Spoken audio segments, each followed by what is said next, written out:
नमस्कार दोस्तों, मैं रोहित बापट। मेरे YouTube चैनल पे आप सभी का स्वागत। दोस्तों, मैंने कल संत तुकाराम महाराज जी के जे का रंजले गांजले इस मराठी अभंग का भावार्थ मराठी में समझाया था, उसका एक वीडियो बनाया था। हमारे एक मित्र हैं एक अपने YouTube चैनल के, जिन्होंने ये रिकमेंड किया कि हम इसका हिंदी अनुवाद और भावार्थ भी उसके ऊपर भी वीडियो बनाए। दोस्तों, ये अभंग बड़ा ही फेमस है। बहुत सारे लोगों को ये अभंग मालूम होगा।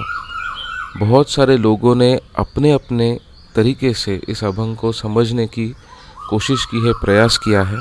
बहुत सारे लोगों ने अपने भाषणों में इस अभंग का जो एक अंग है उसका प्रयोग किया है। कभी कभी होता यह है कि किसी अभंग में, किसी कविता में से कोई एक वाक्य जो है वो इतना लोकप्रिय हो जाता है कि वो उस भाषा का अंग बन जाता है। यही हुआ है इस अभंग के बारे में कि जे का रंजले गांजले त्यासी म्हणे जो आपुले, तोची साधू ओळखावा देव तेथेची जाणावा। ये पंक्ति जो है, पहली पंक्ति जो है, वो इतनी लोकप्रिय है कि बहुत सारे लोगों को आगे का अभंग क्या है ये भी मालूम नहीं होता। उसके बारे में कभी सुनते भी नहीं है और विचार भी नहीं करते। लेकिन ये सिर्फ एक पंक्ति नहीं है, ये एक अभंग का भाग है। इसलिए ये ज़रूरी है, ये बहुत महत्वपूर्ण है कि हम पूरा अभंग जो है वो पूरा अभंग पढ़ें और उसके बारे में फिर से विवेचन करें। क्योंकि कुछ कुछ चीज़ें जो हैं जो हम भूल जाते हैं या फिर जहाँ पे हम देखते नहीं हैं, इंग्लिश में जिसे इग्नोर कहते हैं, वो कर जाते हैं। बस वही समझाने का प्रयास मैं करूँगा। दोस्तों, मैं खुद हिंदी भाषिक नहीं हूँ, इसलिए मेरे कहने में, प्रोनाउंसिएशंस में गलती हो सकती है तो क्षमा कीजिएगा। पहले तो हम ये अभंग देखेंगे, उसके बाद इस अभंग का अनुवाद और भावार्थ समझने का प्रयास करेंगे। जे का रंजले गांजले, संत तुकाराम महाराज जी का अभंग। जे का रंजले गांजले त्यासी म्हणे जो आपुले, तोची साधू ओळखावा देव तेथेची जाणावा। मृदू सबाह्य नवनीत तैसे सज्जनाचे चित्त, त्यासी आपंगिता नाही त्यासी धरी जो हृदय। दया करणे जे पुत्रासी, तेची दासा आणि दासी, तुका म्हणे सांगू किती, तोची भगवंताची मूर्ती। मित्रों, पहली जो पंक्ति है वो शायद आपने सुनी होगी। बहुत लोकप्रिय है, बहुत लोकप्रिय है। जे का रंजले गांजले त्यासी म्हणे जो आपुले, तोची साधू ओळखावा देव तेथेची जाणावा। जे का रंजले गांजले, रंजले गांजले यानी दुखी, कष्टी। जे यानी जो भी लोग दुखी है, कष्टी है, परेशान है अपने प्रारब्ध से, अपने आयुष्य में जो भी घट रहा है उससे दुखी है, पीड़ित है। ये जो पीड़ित लोग हैं, जो उकताए हुए लोग हैं, उन्हें जो अपना कहे, त्यासी म्हणे जो आपुले, उन्हें जो अपना कहे, आपुले यानी अपना, म्हणे यानी कहे, उन्हें जो अपना कहे, तोची साधू ओळखावा, वही साधु है ये जान लो। ओळखावा यानी समझो, उसे साधु समझो। देव तेथेची जाणावा, और उसी में परमेश्वर स्थित है ये जान लीजिए। जाणावा यानी जान लीजिए। अब एक जो बात है जो मैं कहना चाहता हूँ कि रंजले गांजले, इसका जो प्रयोग है वो हमारे विचारवंतों ने या फिर नेताओं ने, लेखकों ने सिर्फ और सिर्फ गरीब या फिर सामाजिक रूप से पीड़ित उनके बारे में ही इनका प्रयोग किया है। रंजले गांजले आप किसी को भी जाके पूछिए, किसी भी मराठी आदमी को जाके पूछिए कि रंजले गांजले का अर्थ क्या है, तो वो तो आपको शायद गरीब बताए या फिर सामाजिक रूप से पीड़ित बताए। लेकिन मैं कहना चाहता हूँ कि अगर आप खुली आँखों से अपने आजू बाजू देखें तो रंजले गांजले का अर्थ सिर्फ ये वो नहीं है कि जिसके पास धन नहीं है, या फिर जिसके पास खाने के लिए पैसा नहीं है, या फिर जो सामाजिक रूप से उत्पीड़ित है। क्योंकि अपने आयुष्य में कोई भी इंसान जो है वो पीड़ित हो सकता है। आपके पास पैसा बहुत है, धन बहुत है, इसका मतलब ये नहीं कि आप सुखी हो जाओ। ये मन से निकालना बहुत बहुत ही ज़रूरी है। हम उस विचार सरणी से बाहर निकलने का प्रयास करना चाहिए। जिसके पास पैसा नहीं, बस वो ही पीड़ित नहीं होता। जिसके पास पैसा होता है वो भी पीड़ित हो सकता है, मानसिक रूप से पीड़ित हो सकता है, शारीरिक रूप से भी पीड़ित हो सकता है। जे का रंजले गांजले त्यासी म्हणे जो आपुले, इसमें कहीं पर भी संत तुकाराम महाराज जी ने समाज या फिर धन या फिर अन्न इसका प्रयोग किया नहीं है। संत तुकाराम महाराज जी के अभंग जो पढ़ते हैं वो जानते हैं कि अगर उनको कुछ कहना है किसी के बारे में तो बिना लाग लपेट के वो उसका शब्द प्रयोग करेंगे। यहाँ पे नहीं किया है क्योंकि संत महात्मा भी जानते हैं कि धन सिर्फ एक ही स्रोत नहीं है जिसमें आपको सुख मिले। आपको एक उदाहरण देता हूँ कि अगर आप आजू बाजू अपने देखें तो ये दुर्दैवी है कि अपने समाज में आत्महत्या यानी सुसाइड रेट जिसको कहते हैं वो काफ़ी बढ़ रहा है। क्या आपको लगता है कि वे सारे गरीब थे, उनको खाने के लिए नहीं था? ऐसा कुछ नहीं होता। रंजले गांजले, पीड़ित, उत्पीड़ित, परेशान, उकताए हुए कोई भी हो सकता है। हम आप कहते हैं ना कि कोई किसी ने अगर सुसाइड कर लिया तो हम कहते हैं कि शायद वो किसी के पास अपनी मन की बात बता सकता, शायद कोई उसे मिलता कि जो उसको कहे कि मैं तुम्हारे साथ हूँ, मुझे बताओ कि तुम्हारे मन में क्या है, मैं तुम्हें मदद करने का प्रयास करूँगा। अगर किसी ऐसे इंसान को, यहाँ पे फिर से मैं धन संपत्ति इसके बारे में कह ही नहीं रहा हूँ, चाहे वो किसी भी स्ट्राटा से आए, किसी ऐसे इंसान को अगर कोई ऐसा आदमी मिल जाए जिसके पास वो अपने मन की बात कह सके, तो आप सोचिए वो आदमी जिसने इस पीड़ित आदमी की बात सुनी वो किसी भगवान से कम नहीं है कि नहीं? जेका रंजले गांजले त्यासी म्हणे जो आपुले। तो ये फर्क मत देखिए कि बस गरीब है तो रंजले गांजले होगा, अगर भूखा है तो रंजले गांजले होगा, अगर उत्पीड़ित है सामाजिक रूप से तो ही रंजले गांजले होगा। ऐसा कुछ नहीं होता। मानसिक दृष्टि से मानस शास्त्र का अगर आप अभ्यास करते हो तो आप जान पाओगे कि पैसा, धन तो बस एक ही चीज़ है पूरे आयुष्य में। उसके आगे भी बड़ा जीवन है, उसके पीछे भी बड़ा जीवन है। तो ये ना देखिए कि किसके पास कितना धन है, बस ये देखिए कि क्या वो अपने आयुष्य में परेशान है, क्या वो उत्पीड़ित है, क्या वो उसे पीड़ा है, कोई वेदना है। बस उसे अपना कहिए, तोची साधु ओळखावा, वही साधु है। जो ये ना देखे कि किसके पास कितना धन है। अगर ऐसा होता, ये तो पाश्चात्य जीवन शैली, पाश्चात्य जो शिक्षण शैली है उसका प्रभाव है कि हम धन को सबसे ऊपर मानते हैं।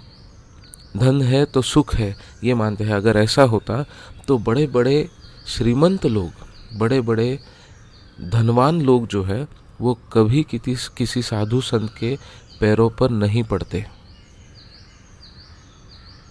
धनवान लोगों को कोई चिंता नहीं होती। आप क्या समझते हो? अगर किसी के पास धन है तो वो पीड़ित नहीं हो सकता। ये गलत फहमी है, अपने मन से निकाल दीजिए। तो ऐसा कोई भी क्राइटेरिया जिसे कहते हैं वो ना लगाते हुए जो भी उत्पीड़ित है उसे जो अपना कहे उसे साधु कहिए। देव भगवान वही है, ये जान लीजिए। अब इस साधु का, इस सज्जन लोगों का चरित्र कैसे होगा? कैसे समझे कि वो सज्जन है या नहीं है? पहले 2 पंक्तियों में तुकाराम महाराज जी ने साधु और सज्जन के लक्षण तो बता दिए, लेकिन और लक्षण क्या है? तो आगे बताते हैं कि मृदु सबाह्य नवनीत तैसे सज्जनाचे चित्त। मृदु यानी कोमल, सबाह्य नवनीत, सबाह्य यानी अंदर से और बाहर से, सबाह्य बाहर से भी, नवनीत मतलब जो मृदु हो, जिसकी शैली वाणी मृदु हो, जो सबाह्य नवनीत जैसा हो। नवनीत, अब नवनीत का अर्थ है माखन। ये माखन जो है वो दूध में जो स्निग्धता होती है उसका अर्क है। स्निग्धता जो है वो मृदुता दर्शाता है। किसी के बोलने में, किसी के शब्दों में, वाणी में अगर स्निग्धता हो तो उसे प्रेम कहते हैं, उसमें प्रेम होता है। मनुष्य के वृत्ति में अगर स्निग्धता हो तो वो मनुष्य जो है वो कोमल बन जाता है। उसके मन में कठोरता नहीं होती, वो कठोर नहीं होता, वो कटु नहीं होता। कठोर से भी अच्छा शब्द है कटु। वो कटु नहीं होता, किसी के प्रति घृणा नहीं करता, किसी के प्रति ईर्ष्या नहीं करता, मोह नहीं करता, लोभ नहीं करता। मृदु सबाह्य नवनीत, उस नवनीत के भांति उसका चरित्र जो है वो विशुद्ध स्निग्धता से भरा हुआ होता है, शुद्ध और पवित्र और स्निग्ध। मृदु सबाह्य नवनीत तैसे सज्जनाचे चित्त, तैसे यानी उस तरह, सज्जनाचे यानी सज्जन के चित्त, चित्त यानी मन, विचार, उसके विचार जो होंगे, उसका मन जो होगा वो मृदु होगा, सबाह्य नवनीत जैसा होगा। जासी अपंगिता नाही त्यासी धरी जो हृदय, जासी यानी जिसे, अपंगिता यानी वाली या फिर त्राता, जिसको कोई त्राता नहीं, जिसका कोई वाली नहीं। फिर से कह रहा हूँ कि धनवान हो तभी आपको वाली होगा, ये गलत फहमी है।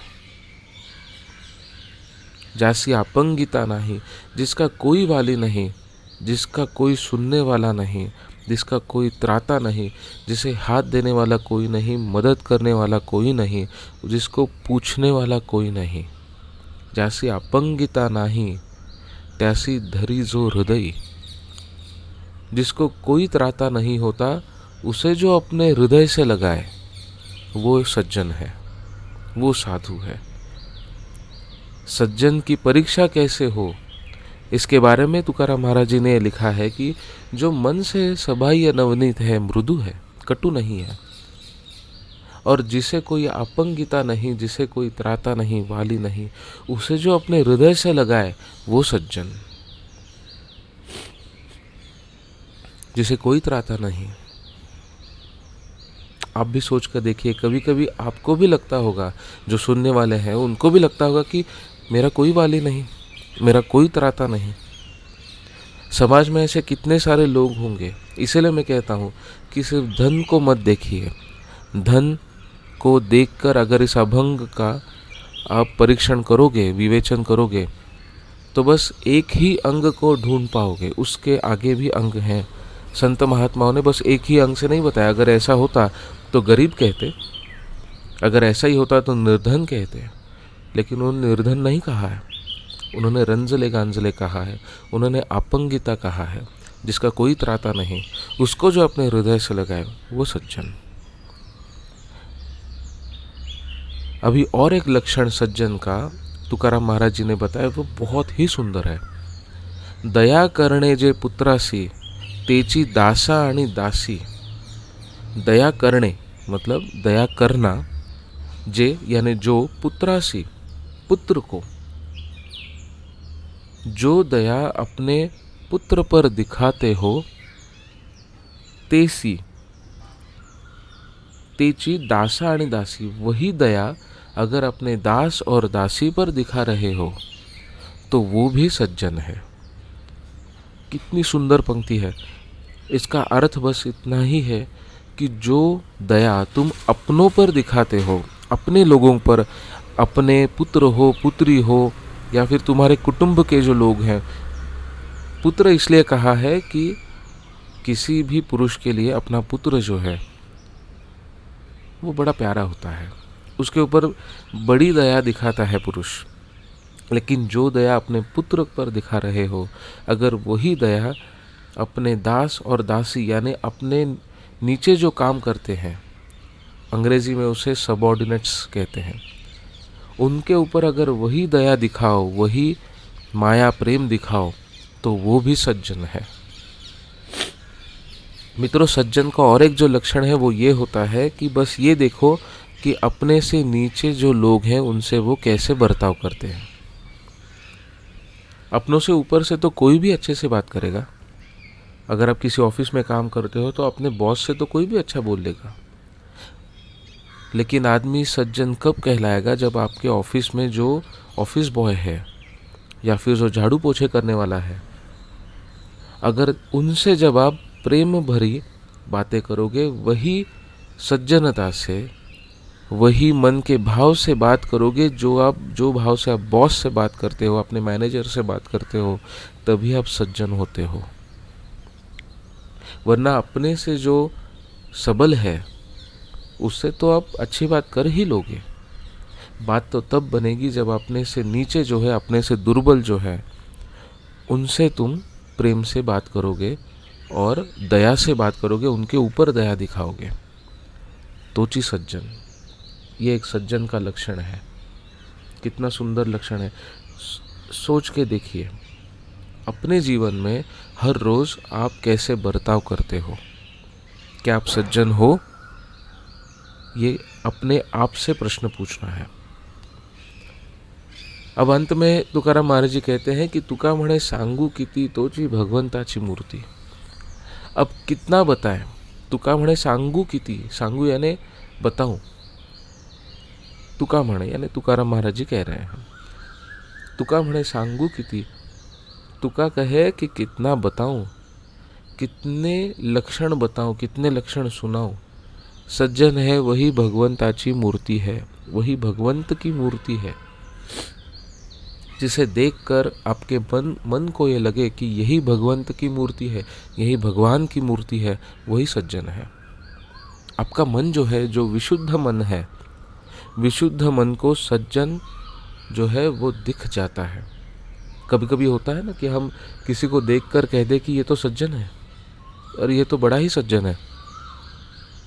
आपने उसके साथ कभी बात नहीं की, ना वार्तालाप किया, ना कुछ किया, फिर भी आपका मन कहता है कि यह भगवंत की मूर्ति है।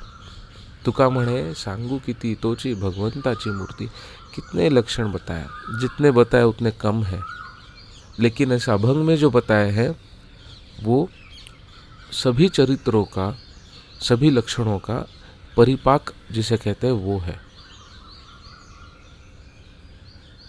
पीड़ित आदमी को जो अपना कहे, जो खुद मृदु हो, जो कटु ना हो, जिसके मन में कोई भेद ना हो, कोई ईर्षा ना हो, जिसका कोई त्राता नहीं, जो उसे जो अपने हृदय से लगाए, जो अपनों पे दया दिखाए, वैसी ही दया अपने नीचे काम करने वाले लोगों पर दिखाए, या फिर जो दुर्बल है उसके ऊपर दिखाए, वही सज्जन है।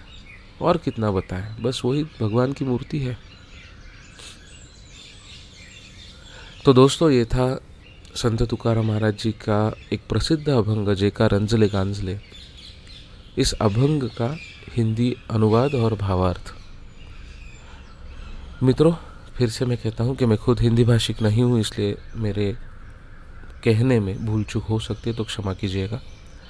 अगर ये भावार्थ आपको अच्छा लगे तो मैं आपसे ये ज़रूर कहूँगा कि ये भावार्थ और भी लोगों तक पहुँचाए, क्योंकि जैसे मैंने कहा कि लोगों को एक पंक्ति मालूम होती है, लेकिन पूरी कथा जो है, पूरा अभंग जो है, उसके बारे में कोई ज्ञान नहीं होता। और आपको कोई नहीं ये बताता कि रंजले गांजले का असली अर्थ क्या है। मैं चाहता हूँ कि मराठी संत साहित्य जो है वो भावार्थ सहित बहुत सारे लोगों तक पहुँचे, जिन्हें इन संतों में आस्था है, भगवान में आस्था है, सनातन में आस्था है, उनके यहाँ पहुँचे। ये मेरी मन से एक प्रार्थना है। अगर आपको अच्छा लगे तो शेयर कीजिएगा।